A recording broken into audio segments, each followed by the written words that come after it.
Some cars grow into legends, but others turn into punchlines. Today, we're counting down the 10 most hated youngtimers of all time, cars that drivers love to forget.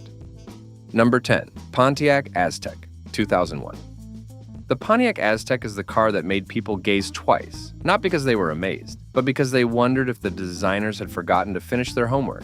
It rolled out in the early 2000s with an attitude that screamed adventure, yet its look had people whispering, "cartoon villain car." Some called it bold, others just called it bizarre. What sat beneath all those strange angles and plastic cladding was really a minivan in a disguise that fooled no one. It borrowed its bones from GM's minivans like the Pontiac Montana, but instead of sliding doors, it had regular swing ones, trying so hard to be different that it fell into the awkward cousin at the party category. Yes, it could swallow an entire sheet of plywood if you yanked the seats out, but who cared when the car looked like an origami project gone wrong?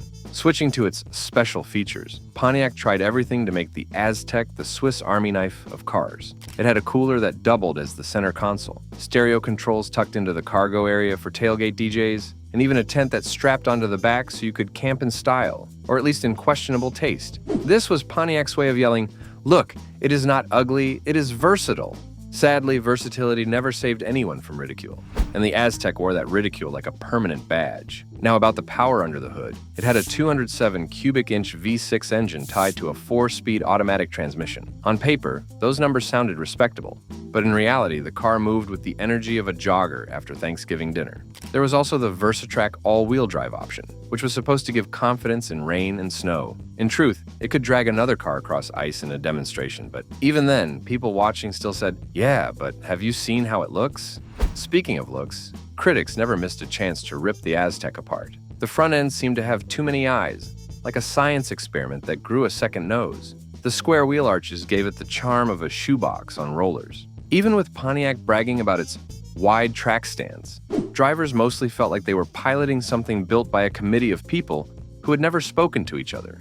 Safety did not do much to rescue its reputation either. The crash tests showed the airbags sometimes deployed late, the dummy nearly smacked the steering wheel, and the footwell had moderate intrusion. It was not disastrous, but when your looks already scare children, you cannot afford to also score marginal in protection. Not only this, Pontiac wanted to sell it as the perfect adventure buddy for Generation X buyers who craved freedom and fun. Instead, the car became a running punchline and a pole-winning champion in the ugliest cars ever contests. Underneath the clunky wrapping, the Aztek was not useless, yet it became the car that no one wanted to be seen in.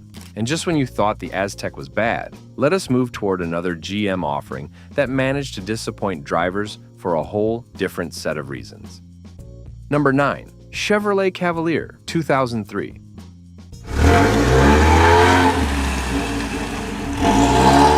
Now comes the Chevrolet Cavalier, a car that stuck around far too long and left behind a trail of safety test disasters and unimpressed drivers. Unlike the Aztek, the Cavalier did not suffer from wild angles or weird styling. Its crime was being painfully plain and dangerously fragile. By 2003, this compact car had aged like milk left in the sun, and no amount of minor facelifts could hide the wrinkles. Tracing its roots back to the 1990s redesign, the Cavalier offered coupe, sedan, and even convertible options, but the wagon version was gone, replaced years later by the Chevrolet HHR.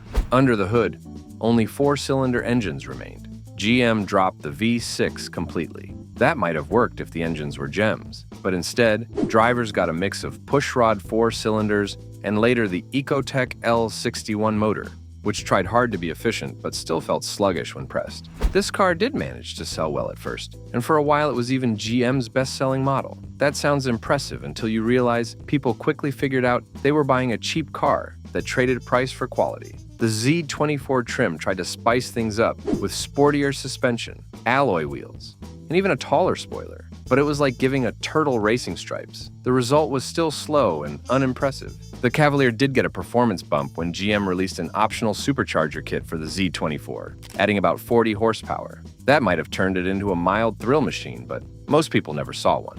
And those who did usually spent their weekends fixing what broke. When your special upgrade still feels like yesterday's leftovers, you know the car is in trouble. Where the Cavalier's reputation really crashed, literally, was in safety. The IIHS crash tests were brutal. Dummies slid around, heads smacked into pillars, and legs got trapped in the wreckage like a bad magic trick. The Institute even reported that driver death rates were among the highest in its class. That is not just bad luck. That is a structural failure that made parents nervous and teenagers regret begging for one as a first car. A facelift arrived for 2003 with new headlights, taillights, and a rear reflector stretching across the trunk. Unfortunately, it was like giving new sneakers to someone who still could not run. The problems went far deeper than appearances. Behind the wheel, drivers were met with dull handling, cheap-feeling materials, and noise levels that reminded you the car was always working harder than it should. By 2005, Chevrolet finally replaced the Cavalier with the Cobalt, a car that at least attempted to shake off the embarrassment. But the scars left by a decade of subpar safety and uninspired driving made the Cavalier a permanent member of the most hated list. And speaking of scars, let's shift our attention to a Dodge that thought it was stylish, futuristic, and bold, but ended up becoming a headache that people still laugh about today. Number 8. Dodge Intrepid, 1999. When you look at the Dodge Intrepid from the late 1990s, you can almost hear the marketing team yelling, "This is the future!" The car had that cab-forward design with the wheels pushed way out to the corners, promising extra space and comfort. Sadly, what it actually delivered was a big car that handled like a shopping cart with a wobbly wheel. Let's start with the heart of the matter, the engines. Dodge offered a 165 cubic inch V6 that looked good in the brochure with 200 horsepower, but in real life it was like a ticking time bomb. The engine had a famous sludge problem that turned oil into thick goo, choking the motor until it gave up. If you owned one, you had better carry a tow truck's phone number at all times. People quickly learned that buying an Intrepid was like adopting a puppy that was secretly a wolf. It looked friendly, but was waiting to bite. Moving to the bigger motors, the 195 cubic inch and 213 cubic inch V6 units gave a little more power, over 220 horses. But the extra strength did not save the car from being frustrating. Pair those engines with Dodge's 4-speed automatic transmission, and you had shifts that felt confused, clunky, and sometimes just plain lazy. For a car this big, you expected smooth sailing. But instead, it felt like the gearbox was still deciding what to do even after you had already missed your freeway exit. Now let's talk size. On the outside, the Intrepid looked huge and proud, yet the quality inside did not match the promise. The plastics felt cheap, the panels often squeaked, and the seats wore out faster than your favorite pair of sneakers. Sure, it had space, but space without comfort is like giving someone an empty swimming pool. It looks useful, but no one wants to jump in. Another sore point was the suspension. Dodge bragged about double shear mounts and clever engineering, but owners were quick to notice clunks, rattles, and repairs that kept draining wallets. Combine that with steering that felt over-assisted and numb, and the car gave you zero confidence on twisty roads. This was supposed to be Dodge's big family cruiser, yet many drivers felt nervous just merging onto a busy highway, and while we're being honest, let's admit the styling aged like milk. At launch, the long, sloping hood and futuristic lights turned heads, but by the early 2000s, it looked like a melted bar of soap.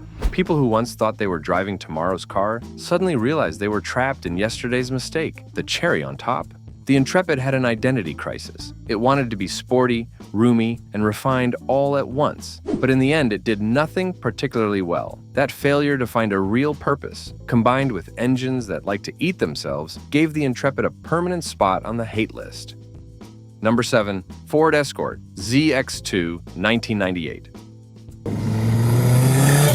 The Ford Escort ZX2 came into the world pretending to be the cool kid in the classroom.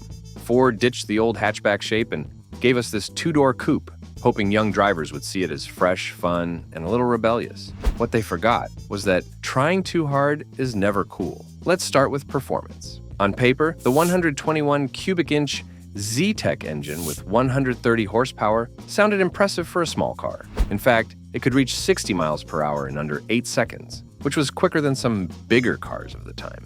Sounds good, right? Well, the excitement ended the second you realized how rough the motor felt. Vibrations buzzed through the cabin, and the noise was closer to a lawnmower than a sports coupe. The clutch was grabby, the shifter was vague, and instead of feeling sporty, the driving experience reminded many of a nervous teenager learning stick shift for the first time. Next, the styling tried to sell itself as modern and sporty, borrowing hints from the Taurus and other Fords. Yet the end result was a coupe that looked awkward, neither sharp nor elegant. The frameless windows were supposed to feel stylish, but instead they just rattled over bumps, reminding you this was a cheap compact trying to wear designer clothes it could not afford.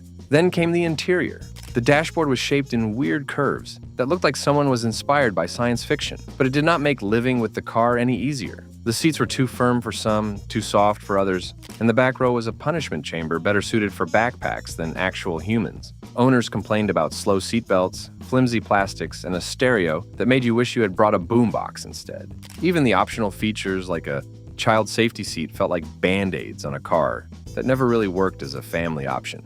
Handling was another mixed bag. Some praised the steering for being responsive, but others noticed the ZX2 danced nervously on the road, especially in winter weather. With skinny tires and a light front-wheel drive setup, it struggled badly in snow, earning a reputation as a white-knuckle ride. Instead of inspiring confidence, the car often felt like it was doing its own escort shuffle, sliding sideways when you just wanted to go straight. Durability also left much to be desired. Rust showed up far too soon, oil pans corroded, radiators leaked, and owners often had to wrestle with random electrical gremlins. The so-called sporty image quickly faded when your car was sitting at the repair shop more than it was sitting in your driveway. Even worse, the ZX2 never offered a true high-performance model to make enthusiasts forgive its flaws. No turbo, no real upgrade path, just a lot of buzz with very little bite. The biggest problem was reputation. For years, the Escort name had been tied to cheap, basic transportation. When Ford tried to reinvent it with the ZX2, people were not fooled. They saw through the marketing and recognized it as another disposable compact. Owners might have appreciated the gas mileage, but nobody bragged about owning one. By the time newer compacts arrived with better safety, refinement, and technology, the ZX2 looked old, tired, and embarrassing. Number 6. Oldsmobile Alero, 2000. Next up, some cars make you want to smile when you see them drive by. The Oldsmobile Alero from the year 2000 was not one of those cars. It was supposed to be stylish and sporty, but instead it ended up being the kind of car you would borrow only if your bicycle had a flat tire. Moving past the looks, the big problem was how unsafe it felt. In crash tests, the dummy bounced around like a pinball machine. The head slammed into the windowsill, then hit the pillar, and then rolled backward like it was on a roller coaster. The steering wheel even lifted up too much, which made the driver's space feel smaller and scarier. If you wanted a car that made you worry more about accidents than enjoy driving, the Alero was perfect at that. Another weak spot was in the way it shared parts with other cars. It was basically a Pontiac Grand Am in a different costume, which means buyers quickly learned it was not unique at all. The sedan and coupe both came in trims with names like GX, GL, and GLS, but no matter which letters you picked, you still got the same problem-filled package. Now let's talk about engines. The base version had a 146 cubic inch 4-cylinder engine, and it tried hard but sounded tired almost all the time. The optional 207 cubic inch V6 sounded better on paper, but did not bring real excitement. Many cars of the same size were quicker and smoother, leaving the Alero gasping for air in traffic. Imagine racing with your shoes untied. That was the Alero trying to keep up with competitors. Style was another area where it stumbled. The company used Coke bottle curves to make it look sporty, but instead, it looked like a melted bar of soap. Owners sometimes got teased for driving a car that seemed older than it really was. Even the special Final 500 edition, painted dark cherry and stamped with badges, could not hide the fact that this was the last gasp of a brand already on life support. Interior quality did not help either. The plastic felt cheap, the cloth seats wore out quickly, and the buttons sometimes stuck like they were dipped in glue. A premium sound system was offered, but it was like giving a karaoke machine to a library. It just did not fit. There were experimental versions built by the company, like one with a big spoiler, one with custom paint, even one called the Alero 442. They looked flashy at car shows, but never reached dealerships. It was like the brand teased drivers with fun ideas and then left them stuck with the dull version. Export models tried to sell the Alero in Europe under the Chevrolet name. People there got confused because the car still had Oldsmobile badges in some places. Talk about an identity crisis. A car that could not even decide who it was supposed to be. That is one big reason it landed on the hated list. Owners might have appreciated the gas mileage, but nobody bragged about owning one. By the time newer compacts arrived with better safety, refinement, and technology, the Alero looked old, tired, and embarrassing. Now if you thought the Alero was bad, the next car is the Pontiac Sunfire, which somehow managed to make cheap and cheerful feel more like cheap and painful. Number 5. Pontiac Sunfire, 2002. Right away, the Pontiac Sunfire from 2002 proved that not every car from a sporty brand was actually sporty. Yes, the brochure shouted about a new 140 brake horsepower, 134 cubic inch engine, and even offered an optional 150 brake horsepower, 146 cubic inch option. But in the real world, both were about as thrilling as a slow jog in heavy boots. Sliding into the driver's seat, you noticed that the dashboard looked like it was designed by someone who really loved plastic lunch trays. Everything felt hollow and breakable, and the cloth seats sagged like worn-out couches at a yard sale. The stereo promised tunes with a CD player and 4 speakers, but the sound quality made your favorite songs feel like they were being played through a tin can telephone. Safety? Well, Pontiac bragged about dual airbags, daytime running lights, and child seat anchors. Sounds good, right? But the car's crash protection still lagged behind rivals. Driving one made you think less about road trips and more about whether your insurance card was up to date. Another sore spot was style. Pontiac wanted the Sunfire to look sporty, with its body-colored bumpers and optional spoiler. The problem was, the design aged faster than milk in the sun. A small redesign in 2000 gave it thick plastic cladding, which only made it look bulkier and more awkward. By 2003, they tried again with a smoother look, but by then, most people had already stopped caring. And let's not forget the trims. The SC was the basic setup, giving you the 134 cubic inch engine, power steering, and tilt wheel. If you wanted more, there was the GT, which came with bigger wheels and a louder front fascia. But here's the truth, even the GT could not save the Sunfire from being the kid picked last in the compact car playground.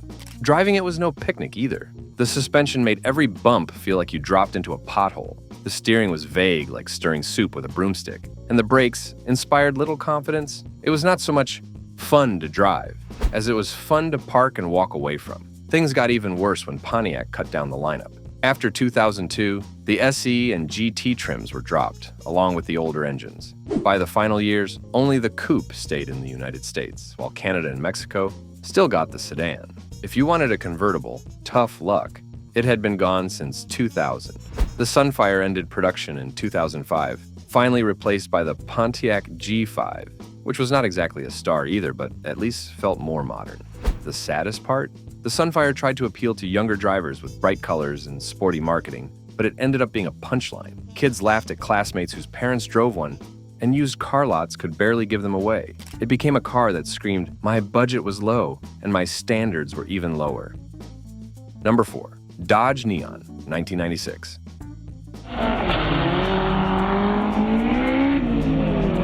The story of this little Dodge Neon starts with high hopes, but crashes down faster than a soggy paper airplane in the rain.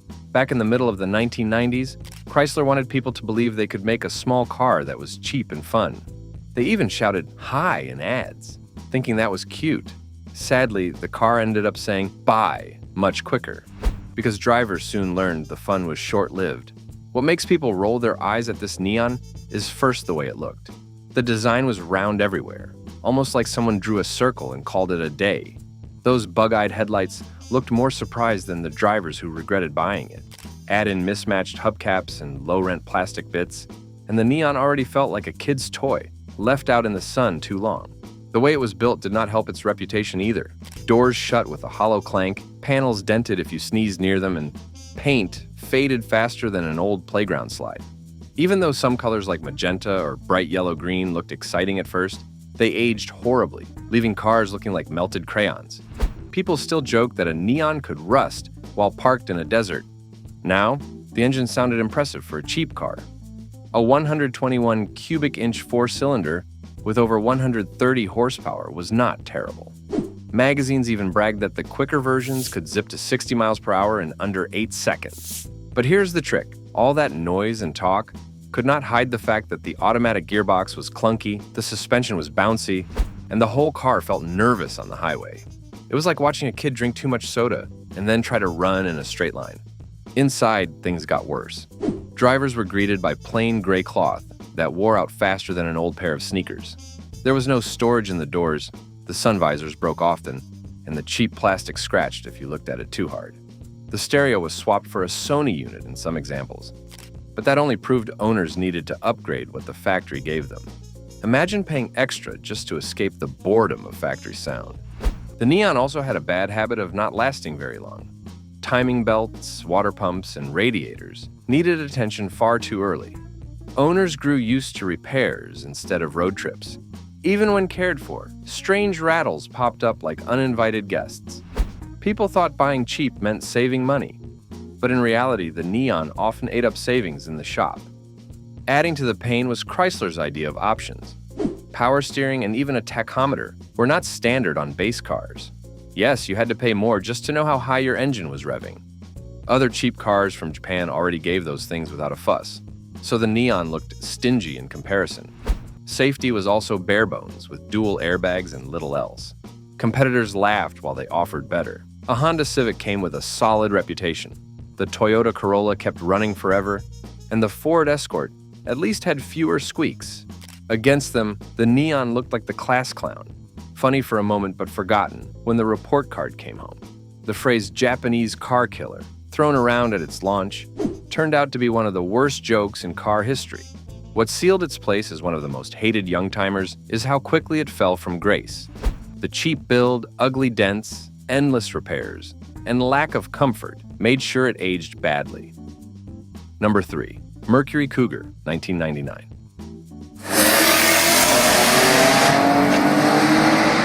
Moving away from Dodge's little headache, let's turn to Mercury's wild idea of a cool cat. The 1999 Cougar came out with sharp styling, daring lines, and a promise to bring young buyers into showrooms. At first glance, people thought it looked modern, even futuristic. But once the excitement faded, the problems crept in, and the Cougar quickly clawed its way into the hated list. The styling fooled many into thinking it was sporty. With cat-eye headlights, triangle-shaped taillights, and bold curves, the Cougar screamed attitude, but design only takes you so far. And soon buyers realized that all the flashy lines could not cover up the flaws. The shape made the mirrors hard to use, leaving blind spots so big they felt like black holes. Being stylish is one thing, being unsafe is another. Under the hood sat 152 cubic inch V6. The V6 made 170 horsepower, which sounds exciting. Sadly, the Cougar was heavy, so the speed did not match the looks. 0 to 60 miles per hour in about 7 3/4 seconds was fine on paper, but drivers felt disappointed. The car sounded fast, yet the speedometer climbed lazily, like a cat yawning instead of pouncing. That mismatch between sound and action turned joy into frustration. The interior carried even more complaints. Hard plastic filled the cabin, controls were awkward, and the seats became infamous. Drivers kept complaining about the lumbar support being shaped like a rock pressing into their backs. Long trips felt like punishment, not pleasure. Passengers in the rear got more legroom than some rivals, but that did not matter when the front seats made everyone cranky. For a car aimed at young, stylish people, the inside felt like a cruel prank. Even the small details annoyed owners. The shifter sat in a way that blocked radio buttons. The volume knob needed endless turns just to get louder. Roof lights were placed oddly, leaving drivers fumbling in the dark. Add in rattles that appeared soon after buying, and the Cougar showed its cheap side quickly. For a brand trying to sell something special, it was a slap in the face. The driving experience added a strange twist. On twisty roads, the Cougar actually handled well, proving Ford engineers knew how to tune suspension. It felt balanced in corners and gave confidence in curves. But that talent only highlighted how much of a shame the rest of the car was.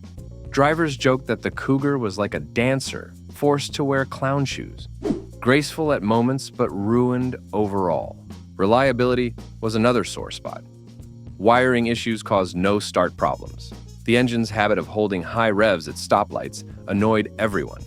Scheduled services came often, with frequent oil changes and parts swaps adding to costs. While nothing catastrophic always broke, the small annoyances stacked up until people were tired of visiting the service desk again and again. Perhaps the saddest part is how the Cougar never found its place. Too slow to compete with real sport. Compacts like the Honda Integra or Mitsubishi Eclipse, too weird to appeal to mainstream buyers, and too poorly marketed by Mercury dealers, it became a car without a home. People wanted a stylish predator, but they got a moody house cat scratching the furniture instead. What really burns its memory into the hated Youngtimer list is how quickly it vanished. Within just a few years, Mercury pulled the plug, leaving behind owners stuck with cars that stood out in style but didn't stand the test of time. Number 2. Buick Rendezvous, 2002.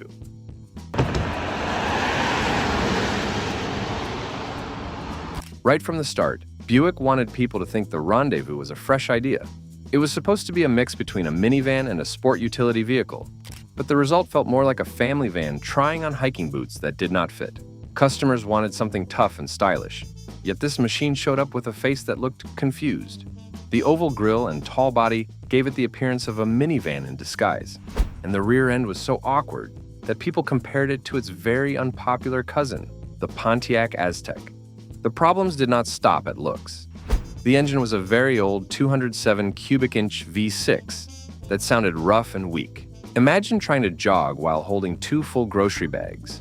That is how the Rendezvous felt when you asked it to go faster.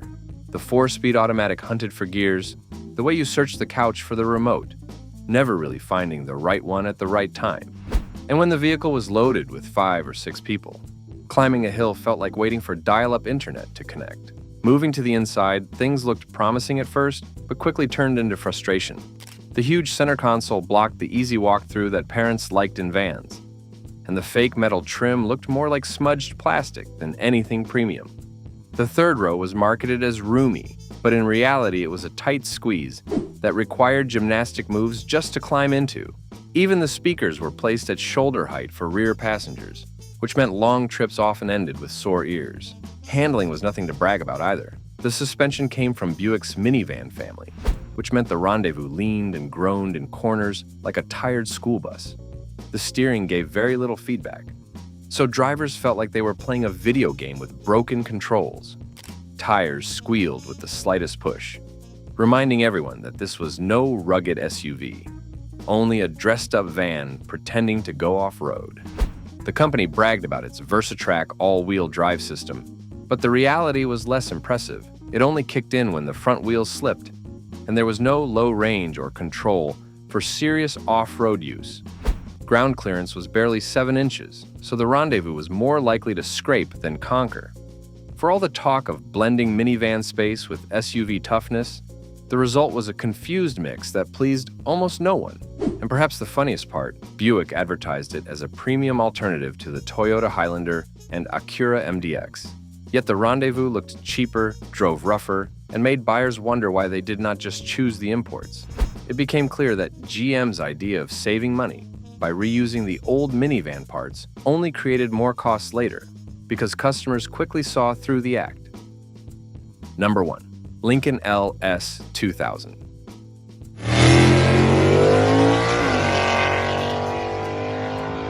Moving from Buick's minivan in a costume to Lincoln's attempt at a sports sedan feels like stepping into a completely different experiment.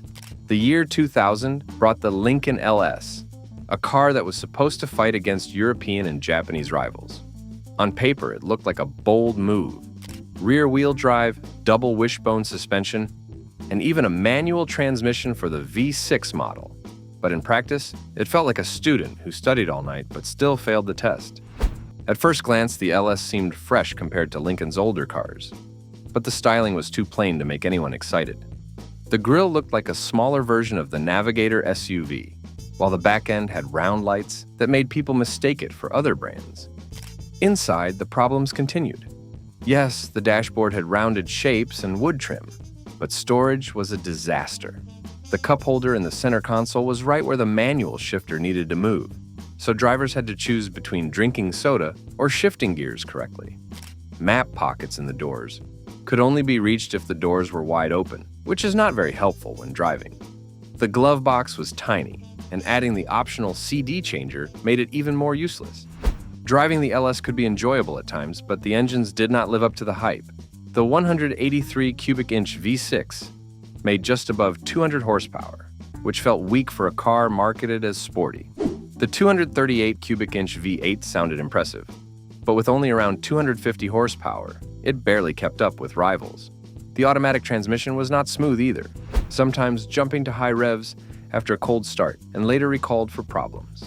Even when it worked, the car felt more like a cruiser than a true sports sedan. Reliability was another nail in the coffin. Owners dealt with cracked exhaust manifolds, leaky hoses, and multiple recalls. While other luxury sedans earned reputations for lasting well, The LS showed Lincoln still struggled with quality control.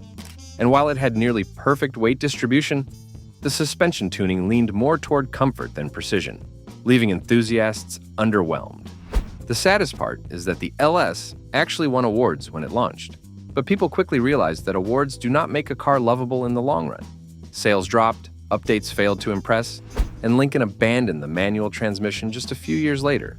A rumored high-performance version never made it past the planning stage, leaving fans with only broken promises. So, the LS, despite all its technical features, is remembered less as a hero and more as a misstep on the road to nowhere. That's all for today. If you enjoyed this video, drop a comment, hit like, and don't forget to subscribe for more.